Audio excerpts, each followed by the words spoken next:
na wengi ameona kazi kubwa inayofanywa na Chama cha Mapinduzi, lakini sera nzuri zinazotekelezeka za Daktari Samia Suluhu Hassan. Na madiwani, karibuni hapo kucheza, wagombea ubunge sogeni. Kuna hii narrative, huu usemi unasemwa kwamba Chadema, chama changu cha zamani, wamezuiwa na serikali kwenda kushiriki uchaguzi. Huo ni uongo na mpuze kabisa.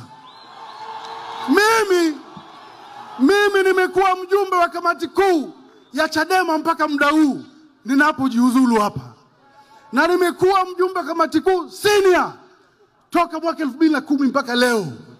Sasa wewe Kenge akitoka huko Ziwani anakuambia mamba anaumwa, wewe ni nani unabisha? Mimi nimetoka Ziwani najua Kenge anaumwa huko. Sasa wewe unabishaje? Sasa iko hivi. CCM hoye. Tarehe 20 mwaka huu Januari tulikuwa Dar es Salaam. Tukafanya kitu kinaitwa baraza kuu ya chama. Baraza kuu ikatoa mapendekezo, tukapeleka kwenye mkutano mkuu wa chama.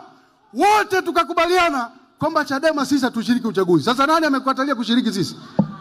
Ni sisi tulikunja, sisi tuliamua kuweka mpira kwa pani, tumeogopa tukaenda.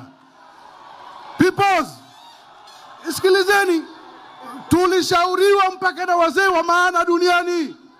Mimi nimekutana na Raila Odinga, hata wakina Lissu walikutana naye. Akawaambia, duniani hapa tupeni case study yoyote. Wasomi tunaenda kwa literature review. Tupeni case study yoyote Afrika. Ni chama gani kiliwahi kususia uchaguzi alafu bado ika progress?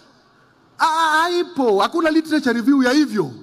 Kwa hiyo Mheshimiwa Rais, mimi nimechoka kukunja ngumi na CCM oye.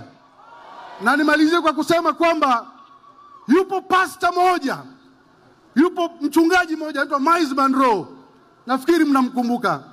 Alisema kwamba kule kaburini kuna utajiri mkubwa mno.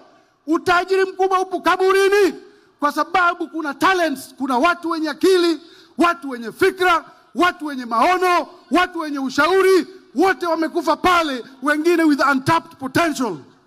Mimi nikasema kabla sijafa, sitaki nife na potential nilizo nazo, nije kwenye ligi kuu pale ambapo naweza nikatoa ushauri na pia ikasaidia kujenga nchi yetu. Sawa?